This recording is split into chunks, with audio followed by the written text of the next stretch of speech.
بات ہماری بالکل انڈرسٹینڈ ہوتی ہے حضرت. یہ جو 3 طلاقوں والی بات میں کر رہا تھا کہ لوگ اکثر کہتے ہیں کہ نہیں میں نے تو 3 طلاقیں دے دیں اب تو ہو گئی, تو اس میں یہ اہل سنت کیا کہتی ہیں؟ فیصل بھائی, طلاق کی 3 قسمیں ہوتی ہیں. ایک طلاق احسن ہے, ایک حسن ہے اور ایک بدعی ہے. احسن سب سے اچھا طریقہ جو طلاق دینے کا ہے وہ یہ ہے کہ وہ دن جن میں شوہر اپنی بیوی کے پاس نہ گیا ہو اور باقی کے ایام میں اپنی بیوی کو 1 طلاق دے اور اس کے بعد اپنی بیوی کے قریب نہ جائے.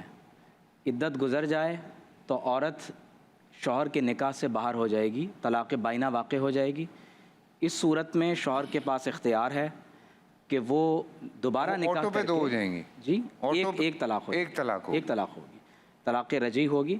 اور جب اس نے رجوع نہیں کیا تو طلاق بائنہ ہو گئی. اب یہ عورت اس کے نکاح سے نکل گئی. اچھا, عدت کے بعد یہ عورت چاہے تو کہیں اور نکاح کر سکتی ہے, اور اگر چاہے تو اپنے ہی شوہر سے دوبارہ تجدید نکاح ہو سکتا ہے.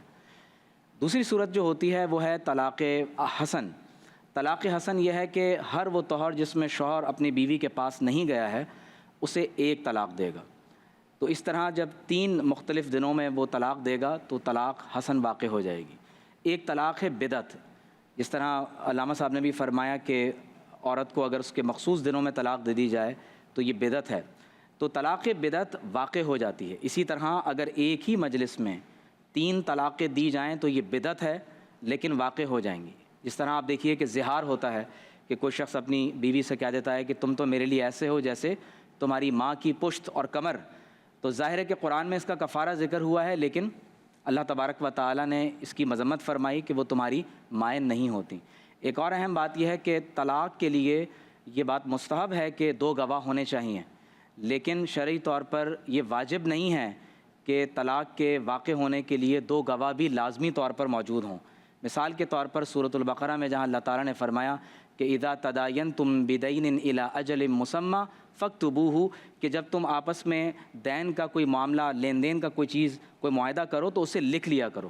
تو اگر کسی نے وہ معاہدہ نہیں لکھا تو معاہدہ تو ہو جائے گا. اسی طرح وہاں آگے اللہ تعالیٰ نے فرمایا کہ وَاسْتَشْهِدُوا شَهِیدَیْنِ مِن رِجَالِکُم, مردوں میں سے 2 لوگوں کو گواہ بناؤ. تو اگر 2 گواہ نہ بھی ہوں تو تب بھی خرید و فروخت کا, لین دین کا کوئی معاہدہ ہو سکتا ہے.